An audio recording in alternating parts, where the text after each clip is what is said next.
大家好，家里有黄豆，不要总是打豆浆喝了。今天给大家分享一个不一样的做法，很多人都没有吃过，更没有见过哟。下酒又下饭，做法又简单。喜欢的朋友可以跟着视频看一下我是怎么做的吧。首先，我们准备2斤的黄豆，给它泡发1个晚上，泡至像这种变得胖乎乎的，个个都是吸饱了水分，像这样就说明好了。接下来我们准备一个电压力锅。把泡好的黄豆连水带黄豆一块给它倒在锅里面，再往里面加入适量的清水，水的量没过黄豆就可以了。然后再往里面加入1勺食用碱，用勺子充分的搅拌均匀，加入食用碱，这样可以加快黄豆成熟的速度。搅匀之后，像这样就可以了。然后盖上盖子，插上电源，我们选择煮饭键，给它压12分钟，然后点开始。利用这个时间，我们准备2个红椒，改刀给它切成小段儿。如果喜欢吃辣的，我们也可以用小米辣来代替。红椒改好刀之后，装在我们提前准备好的绞肉机里面，然后把盖子盖上，插上电源。我们直接给它打成红椒碎就可以了。打好的辣椒碎，我们给它放在一个小碗里面备用。然后再准备一把洗干净的香菇，放到案板上面改刀，先给它切成宽条，然后再给它切成香菇丁。香菇丁全部切好之后，装入盘中备用。接下来再准备5毛钱的五花肉，先改刀给它切成厚厚的薄片。最后再给它切成肉丁，肉丁切好之后装入碗中备用。准备的蔬菜料有洋葱丝、葱段、芹菜段、姜片，还有一把香菜。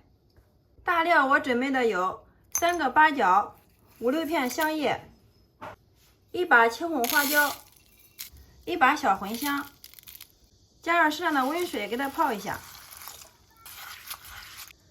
这个时候我们的黄豆也煮好了，然后我们打开盖子看一下，哇，非常的漂亮啊！黄豆煮到什么程度好呢？用手轻轻的一碾子碾碎，像这样就说明可以了。接下来准备一个篦子，把煮好的黄豆倒进来，给它控一下水分。接下来我们静锅上火，向锅中倒入适量的食用油，这个油我们最好选择老油。用老油做出来的豇豆吃起来更香。然后把我们准备好的蔬菜料给它放进来，炸一下，炸出香味儿。再把大料也给它放进来，一块给它炸。然后开小火慢熬，熬出料香味儿。我们一直炸至所有的蔬菜料表面颜色泛黄，像这样就可以了。然后用个罩里给它捞出。蔬菜料捞出之后，我们给它倒掉不要。接下来把我们切好的肉丁放进来，给它炸一下。我们一直把肉丁给它炸至表面颜色微微泛黄，像这样就可以了。我们给它捞出来，倒在碗中备用。这个时候把我们蒸好的黄豆给它倒进来炸一下。倒进来之后，用铲子快速的给它翻炒均匀。我们一直炸至所有的黄豆表面呈虎皮色，像这个状态就可以。然后把我们打好的辣椒碎给它放进来，香菇丁也给它放进来，再次给它翻炒均匀，炒出香味儿。香味儿炒出之后，然后我们往里面加入200克的甜面酱，继续给它熬，熬出酱香味儿。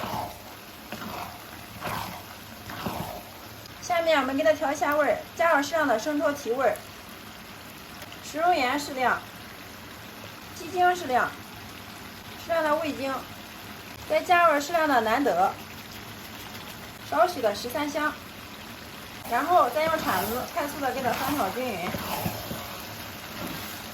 翻炒均匀之后，再加入一把老冰糖，把我们炒好的肉丁给它放进来，再次给它翻炒均匀。全完成我们一定要有铲子不停地给它翻炒，防止它粘锅糊底，这样也可以使它受热均匀。我们又熬了10分钟，一直熬至油是油，酱是酱，油水分层，像这样就可以了。现在是满屋的酱香味啊！然后往里面加入20克的高度白酒，再次给它翻炒均匀。加入白酒不仅可以增香，而且也可以延长酱豆的保存时间。再次给它翻炒均匀，再煮个2分钟。然后再加入适量炒熟的白芝麻，淋入适量的小磨香油。再次翻炒均匀之后，我们的酱豆就做好了。大家看一下这个颜色，酱红酱红的，真的是酱香浓郁啊，看着就非常的有食欲。好了，然后关火，然后再给它装在一个大点的碗中，端上桌就可以美美的享用了。最后上面再撒少许的葱花，点缀一下。好啦，像这样一盆非常好吃又营养的酱豆就制作完成了。大家看一下颜色，非常的漂亮，酱红酱红的，看着就让人食欲大增啊！我先来替大家尝一下。准备一个热馒头，从中间给它1分为2，然后再放上我们做好的酱豆，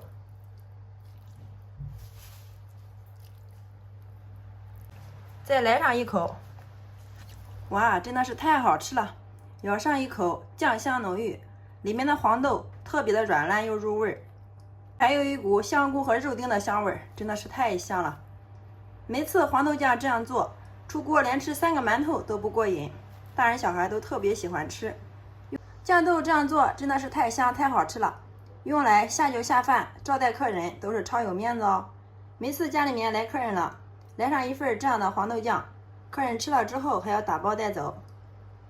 而且它的做法也是非常的简单，不需要发酵，不需要等，现做现吃。做上一次可以放半年都不坏哟。